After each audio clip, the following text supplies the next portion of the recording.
Hello and welcome, I'm Mystical, this is Mystical Gaming, we're back into Watcher of Realms and today it's the turn of Gear Raid 218. Now the reason we're doing the 18s is because new content that comes out, the Gear Raid 4, the requirement for it was you have to have completed Gear Raid 1, 2 and 3, stages 18. So let's have a quick look over stages 18. Now this isn't a guide, it's not going to tell you use this champion, put this here. This is just a collection of ideas about things you can look for or how you can help yourself progress in the game. So if we open up Gear Raid and have a look at Gear Raid 2, stage 18, power dominance off. Once you've 3-starred it, you get the power dominance on, you can use that, but that becomes helpful for you, and then back into the guides. Let's have a look here. Recommended heroes. Now this is quite a nice recommended heroes here. Highly recommended ones, and we've got 2 epics here as well, which is nice. Now, honestly, I'm not so sure about those 2 epics, whether they are really that good for this. But the recommended epics, now this is a different level. These are absolutely fantastic. So we've got Orlag down here. Now he is free from the Void Rift. So if you're doing the Void Rift, you have Orlag and he is free to use. One of the other champions here, then I've got 2 healers. One is Vortex. Now if you get a Vortex, for me, what I would preference doing is leveling the first Vortex I get, and the second one I would probably use for the Abomination Fusion. So that's the way I would split it, but the first one I would get and level up. Now the other one they've got here, the other healer they've got here is Hollow, absolutely brilliant healer. Now if you have any of these 3, use them and don't worry about booking them up or using them all the way to 60. They are still helpful, still getting used in, maybe not late game, but when you're pushing on to do 19 and 20, you can still see strats with people using these. They're absolutely fantastic healers. So don't worry about using them. The tank Orlag, absolutely brilliant. You'll use him all over the game. Feel free, one of the best tanks in the game, and he is free. So feel free to actually book him up, level him up, and stick all your resources into him. Absolutely brilliant. You will not regret it. Now, recommended lineups. Let's have a look here again. So what have we got here? Valkyria's coming up again, but they're using Epic Healer. People are using Orlag, they're using Vortex. You can see it all over the place. There's Vortex, there's Orlag. These are really good champions to use. Now also here we've got our rare coming in to give us our Lord bonus. Then map info. Right, let's have a look. Now we've only got 3 types of mob this time round. Now if we have a look, there's the boss. Defense, magic resistance, same. Here we go. Defense is slightly higher than magic resistance, so you'll probably do more damage if you're doing magic damage than you are doing physical damage. And a defense, magic resistance again, it's slightly higher on the defense side of things. Now you do need to read this. Solid impact. The Golden Guardian accelerates towards and collides with the first hero in its path, dealing massive damage to both the target and the column itself. Okay, so you just have to be aware of that. You either heal your way through it, or you can put a blocker down there to take the damage for you, and we'll look at both of those strategies.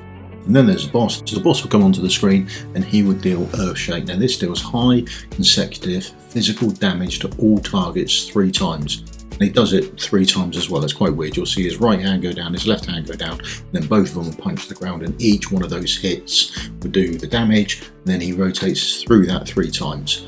Whilst that is going on, you've also got Sandstorm, which deals continuous damage to all targets equally to a percentage of their current target's max HP. So it's generally a healing and a tanky sort of fight, this one, right? Just to bear that in mind. The DPS isn't that bad on it, or isn't that much of a requirement, but you do have to tank a lot of things up for yourselves. Now, popular heroes. Legendary, popular, Vortex, legendary, Orlag, that tank again. Keeps coming up, absolutely fantastic.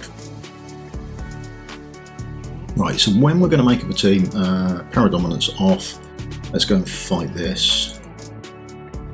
Get rid of all those. Now, we want a tank. The tanks we're going to use, they recommend Orlag, we will use him. There's another tank, I will use him as well. Now I'm going to want some healing. So healing wise, There's Vortex, we've got one. Like I say, first one you get, level up, max out, you will not regret it. Hollow, use a hollow, they recommended that, so we use a hollow as well. And then DPS, let's have a look though. Magical DPS, there's our greed again, we can chuck a greed in. There's Maul that we used before, we can chuck him in. They don't do particularly well because they take this big damage and it is quite hard to keep your DPS alive. So the DPS isn't that heavy in this one. Now there are ways that you can remove your DPS before then re-put them back on. Now that's to do with the spawn time. So if you've got a Volker and if you've already got her and you've got her A1 done, that revive time is shortened by I think it's about 15 seconds. You can get these, you can get your DPS off and then back onto the map again and keep rotating them that way around, which is a little trick to do. We won't be doing that today. We are just on a general look through to see what we should be doing in the game. One of the tricks you can use is Decimus here. Lovely rare, and he's got this innate ability but when he's hit he doesn't die straight away, he goes on to be invincible for a little while. So when those ads that say come racing down deal massive damage to the first person they hit, we can put Decimus down there. He's got a quick revive time, he doesn't die straight away, so he would take that hit for us. He would take a lot of damage, but then he goes into his vulnerability stage and then Mob also takes a lot of damage, so they're a lot easier to kill after that. And it's a lot easier to heal our way through. So a little trick, we'll take one of those and it will help us out. Now again, we're not going to place everyone down, so what we're looking for again is, there's a Lord, we can put a Lord skill down. Now remember, we do have to read up on the Lord skills to see what they do and how they actually work. So if we have a look, faction time out, increases faction basic attributes by 10%, happy with that, that's not an issue. Now the next bit is the more we put down, we gain a greater amount of attack speed. That's all good, no worries there. But we also have to bear in mind this last bit. Healing effects received are reduced by 20%. We do have to bear that in mind. It's quite a healing intensive fight, so if we're going this route, we do have to think about who we're putting in and who we're leaving out. So one of the best ones you can put in is, where's our little fighter on? There she is. Now there's our little fighter rare again. There she is. She's coming in again. Now I've never leveled one up, and I've no idea if she's good as a tank. It does with this, and it's absolutely brilliant. Particularly here, increases faction allies' basic attributes by 5%. That's nice. Now periodically grants all faction allies a shield equal to 10% of their max HP for 15 seconds. More faction allies that are on the team, the more frequently this takes effect. Right, fantastic. So that actually means it gives you not so much healing, but it takes that healing away. You don't have to do as much of it, and it's not so intense for you. So you may want to pick up, if you've got another fighter leveled, you may want to pick up one of these fighters that you've got leveled from this faction as well to help you. Again, the healer here, Lightlock, he would also aid you in that faction as well. So you want to look at trying to tie these things together. One of the fighters we use today, there's Greed. So we're chucking a Greed. Now Greed does damage off HP, so that means he's got a lot of HP and he's quite tanky as a fighter. So we'll be able to use him. Now as you can see, it's hard. We won't worry about that too much. We'll just chuck ourselves in and see how it goes. So essentially this is what you want to do. You want to be aware that all this dust coming across, that is a sand. So that is causing the sandstorm. That is the constant amount of AoE damage that we are taking. We can heal our way through that. So this is the first bit you want to check on the fight, is whether your tank is tanky enough to take these hits, and whether your healer is good enough to heal your way through it. After that, you can just put in some DPS, we don't Greed there, and he will help us just DPS the mobs down. And that's the first part of the fight, and you need to be able to do that. That is essentially it. Now we're just waiting for the boss to come up. Here comes the boss. We're carrying our DPS, and he's going to do his big hits. So we've got the sandstorm coming on. Now he's going to do the earth shake. So let's go up and have a look at the boss. Right hand, left hand, both. Right hand, left hand, both. And then they do right hand, left hand, both. And then they do it one more time. and that's it, done again. And now we go back into the ads coming in, but this time they will come in from both sides, so you'll need to tank up the other side as well. And we're trying different forms of DPS. So put our tank down, follow our healer down, then we will look at chucking some DPS down as well. We'll wait and see if we can chuck Greed down, see how he goes. Something to bear in mind is your DPS is quite tricky to get down. Now what we're waiting on is we are waiting on him doing his next big smash ability. We do, when that happens, we do want to make sure that we've got enough going on.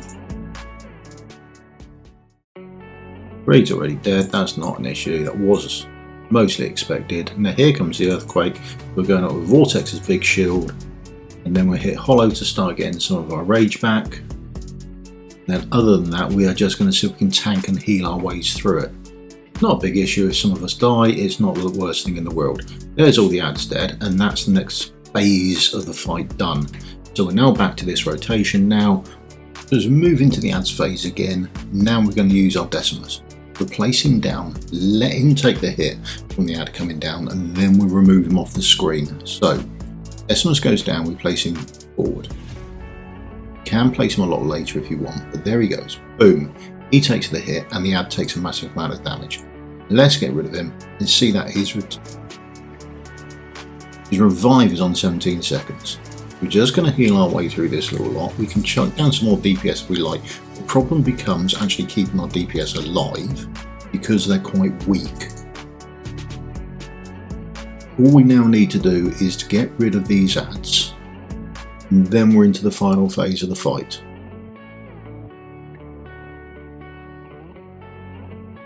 Another earthquake coming up, and we'll put the shield up from the Vortex. There we go, nice big shield from the Vortex.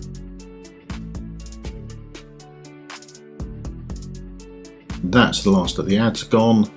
Now we are just waiting on the boss. We're going to remove you, we're going to remove you, and that is because the boss is coming down the left hand side as always. Always comes down the left hand side. We'll remove one of our healers, get the cost back from that. We leave our DPS there at the moment to show something. So when the boss comes down, there are a couple of things you can do. You can either try and out DPS his rage, or you can just let him kill your tank and then replace your tank. So you've got two sort of choices there really. Now, as you can see, he comes down and then he takes a swing at our tank. Then after that he turns his red colour from the blue. Now he just goes enraged. He just starts smashing away until he kills everything. There he goes, he keeps going at it. Keeps going. And he will keep going until such time as your tank is dead. And he just keeps going forever. Now you can put up some DPS out of the range, and then you can try and DPS him down or out heal him. The choice is yours. Or when he's gone, you just take another tank. We can put the tank down facing him, we'll let him face the other way, and then we can put some DPS down. There's our DPS in range there. There's some DPS in range there. You see now he's a blue colour. That's his rage meter gone, and we'll stick a healer down to try and keep our tank alive. There we go, a bit of healing now, and now we've just got the DPS going on our tank. And that's all essentially there is to the fight. That is it.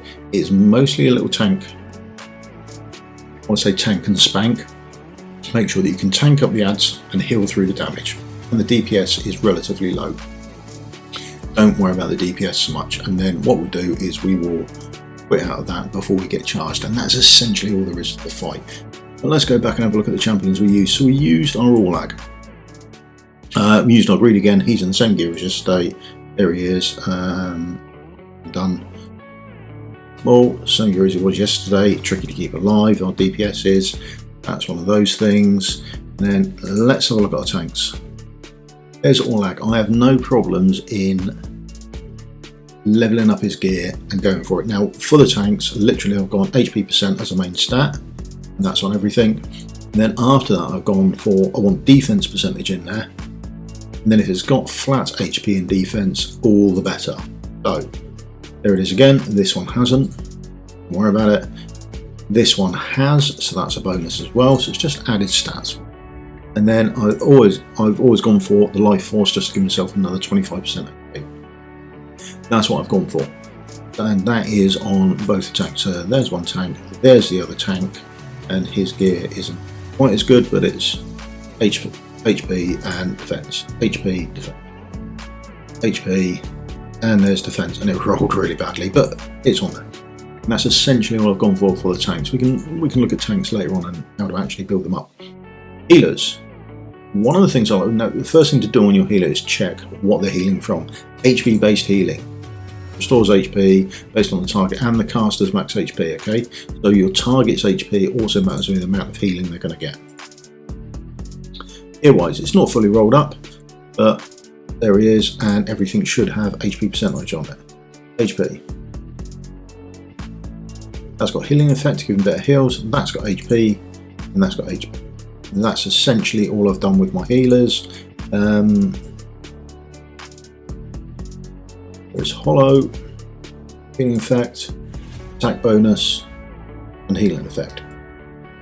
I really should sort her out, she's terrible, but she does attack based healing, so I think I should sort out the healers and do them quicker, and we'll look into how healers are geared at another date. And this is just to get you through.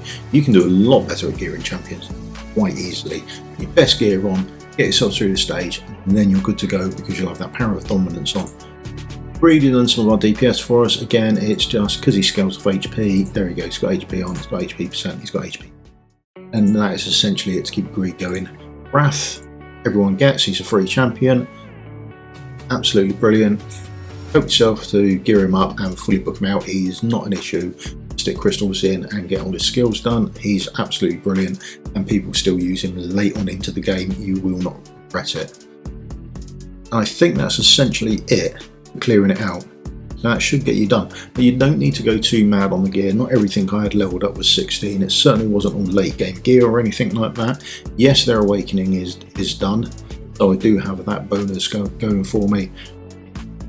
But there's just some strategies there for you to look for. If you've got a Volker, there's her awakening skills. You get her from the storyline, and this awakening, ally revival time minus 25%. You can cycle through your allies much quicker.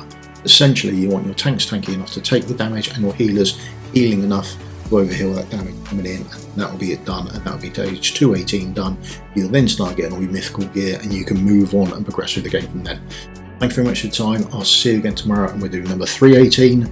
Just a quick overview with a couple of different strategies on what you can do. If you've got this far in the video, please give me a thumbs up, give me a subscribe, and I'll see you all again tomorrow. Cheers and goodbye.